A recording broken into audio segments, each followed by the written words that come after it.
guys, good evening. Gusto ko lang magbigay ng tip doon sa sa pagkuha ko ng kasi tapos na akong kumuha ng national ID. So sa mga hindi pa nakakakuha dyan, madali lamang po.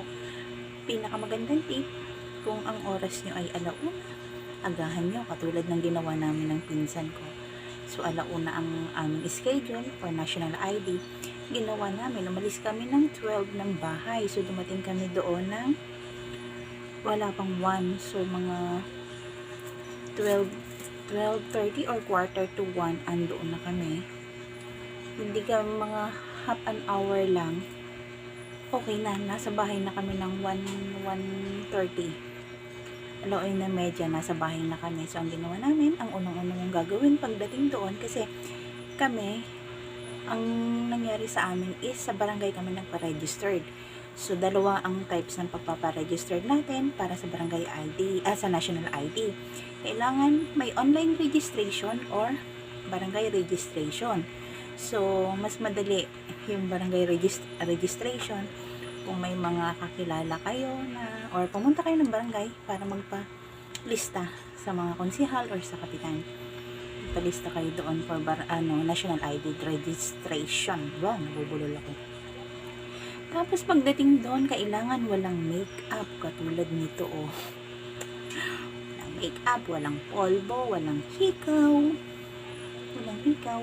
Wala ding mga necklace. So, bawal sleeveless.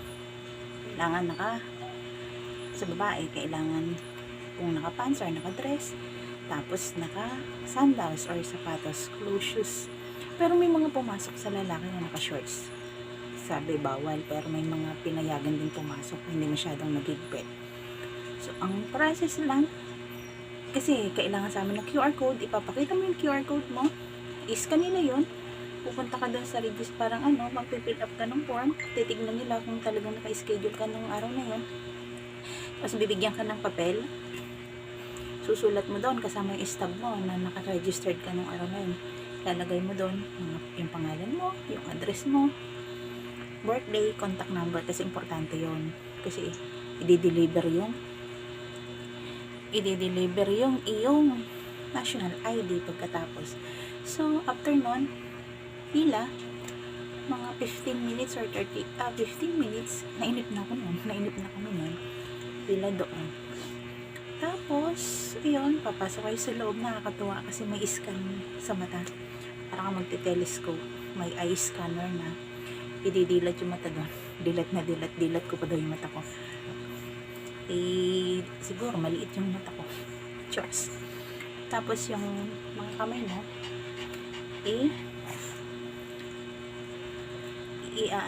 biometric, parang fingerprints mo lahat ng kamay mo, thumb mo, lahat ng limang daliri mo. Ganun lang. Tapos pipicturean ka. Bawal lang mag-smile. Hindi po yun. Bawal lang mag-smile. So, hanggang dito na lang. So, my goodness, sweet and chabulicious body. Nganyati. Bye-bye!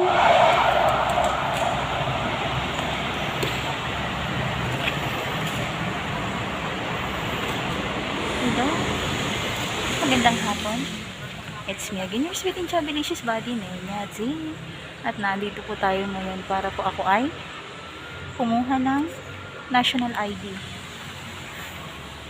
Kakatuwa kasi alauna daw kami pumunta. Buti na lang inagahan namin. So naka-pick up na ako ng isa, pipila na lang ako doon, inaantay ko na lang yung mga kasama ko. Kinilapan mo na, te? Meron.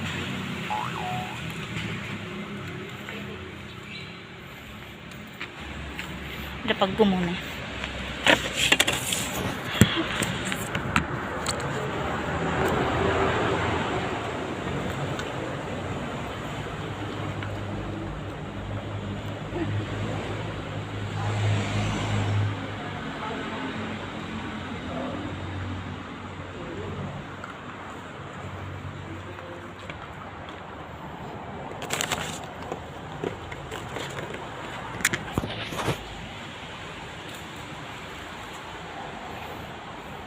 So, ayun sila. Nagpipit up. Tapos na mag-pit up. Inaantay ko na lang sila.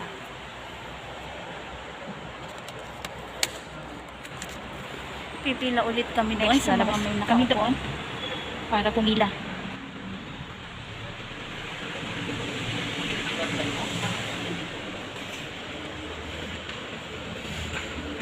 Ayan sila.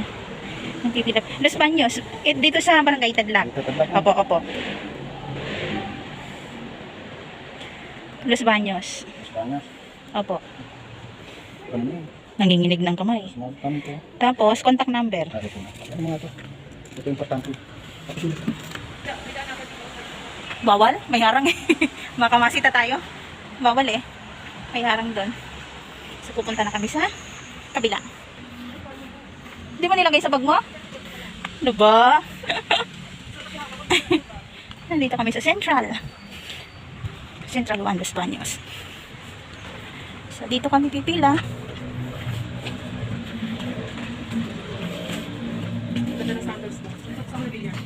Kasama pa to sa padala ni ate. Oh, dini hanggang dito na lang tayo. Dito na tayo matatagalan. Oo. So, dito na kami matatagalan, mag-aantay. Nakaupo na kami.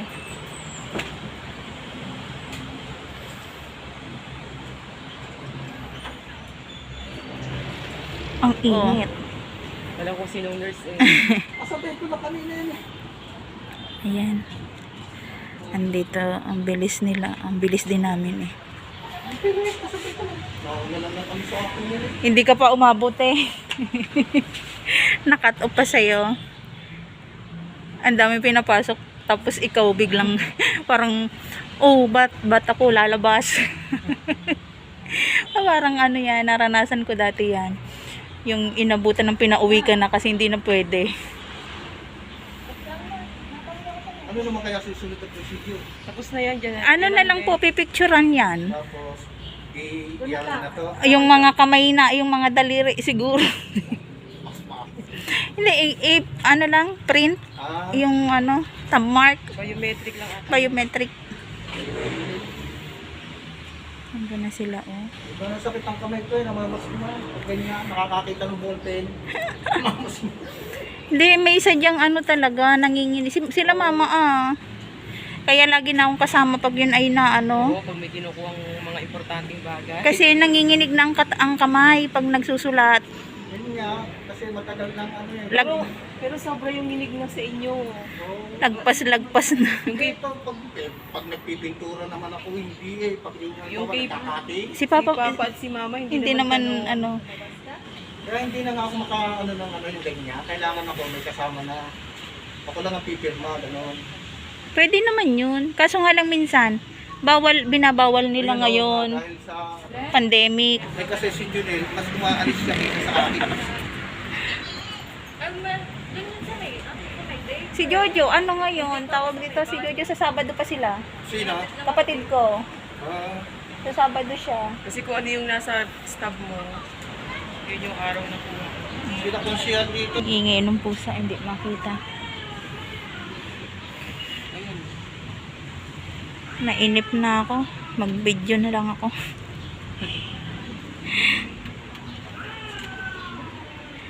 Ayan, no? Ang likot ng kamay. Humaba na din ang pila natin. Dami na din dun, te. Taas kamay. Humaba na din ang pila. Tumagal pa rin. Oo. Saglit lang naman. Akala ko nga, sa gitna eh.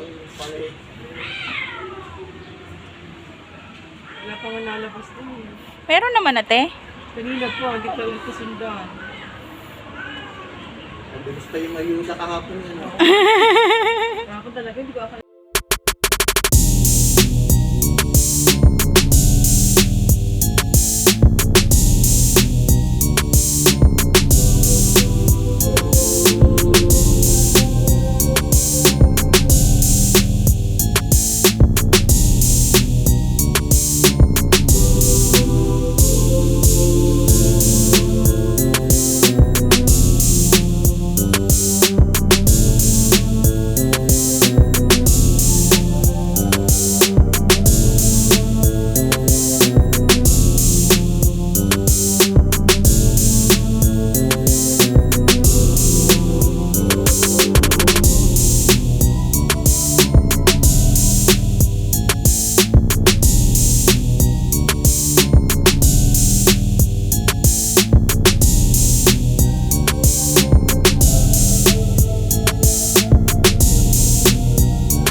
niya sa ano, sa doon pa rin sa bayan mismo.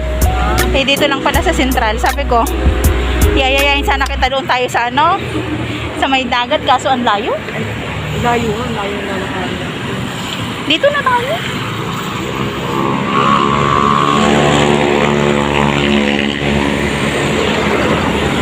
Doon pa yata ang ano, tigil.